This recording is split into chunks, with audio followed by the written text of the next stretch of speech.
Should you wear a lifting belt? When should you start wearing a lifting belt? Who are they really for? What kind of lifting belt should you wear? We're talking about all of it in today's video. So buckle up that lifting belt and let's go. Why should we wear a lifting belt? I find that lifting belts are sort of misunderstood by the general population. They see people wearing them in the gym and they assume that they are to protect their back or to support their back so they don't get injured. That's sort of in a way true, but not in the sense that I think people think that it is. Lifting belts are essentially used to just help us brace our core more effectively. Typically when you're doing a heavy compound lift like squats, deadlifts, overhead press, things like that. Think of a lifting belt as sort of a physical cue to help you remember while you're lifting to brace and push your core out against, which you can and should be doing that without a belt. But by properly activating our core, we are then protecting our spine and our bodies while we're moving pretty heavy weight. So they're not like a brace that's going to shield you from all injury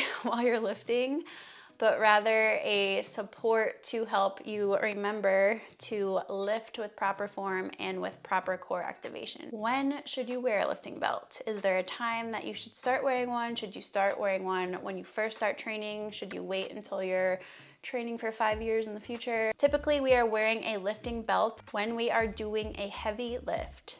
Now, heavy is relative to you, so there's not an exact number of pounds or weight that I would recommend and be like, okay, once you hit 100 pounds, you can throw on a lifting belt, but rather once you are getting closer to your max effort for that lift, then a lifting belt might be beneficial. So as an example, I personally am not wearing a lifting belt when I'm doing like high rep squats, sets of 10, 12, because I know that that weight is not super close to my max, my 1 rep max, the max amount of weight that I can squat. Am I still lifting heavy for that number of reps?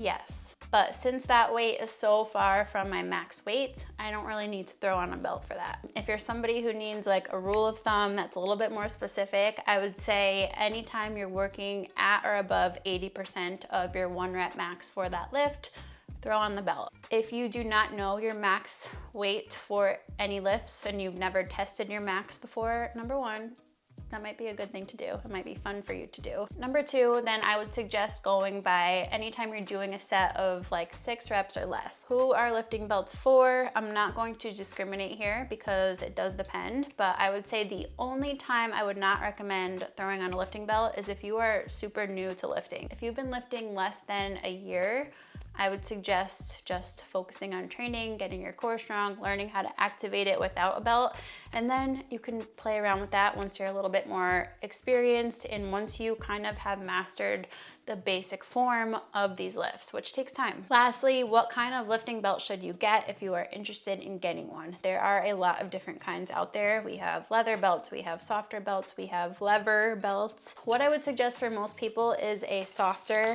belt, just because they're a little bit easier to navigate when you're first starting to wear one. They're easy to adjust. You can get it fully adjusted to the right amount that it should be, which you want it pretty tight, but you don't want it tight enough that you cannot breathe or properly take a big breath into your abdomen and brace effectively. So you want to be able to still slide a few fingers in between your belt and your body. So this will fit you no matter what. Previously, I wore a lever belt when I was doing all my powerlifting stuff. This one, as you can see, is much more heavy duty. It's very heavy, it's very firm. You do have to like break it in when you first start wearing it, but it is nice for powerlifting when you're doing, you know, when you have to rest between sets for a good chunk of time. You just like snap it open and it comes off, versus Velcroing or versus using the prong belt, which is another option. Usually the leather ones are prongs, which just takes a little more effort to get to the right spot and to get on and off between sets. So it really is just preference, but I would say if you're new to wearing a belt, the soft Velcro ones, they're more affordable. They're just overall more inclusive to a wide variety of lifters, and I think they're just a little bit more comfortable too. So that's like the quick hitters about lifting belts. If you have any questions, please drop them in the comments. I hope this was helpful. I will link both of the ones that I have here in the comments if you guys want to check out those, but we'll cap it here. Happy lifting, and I will catch you in the next video.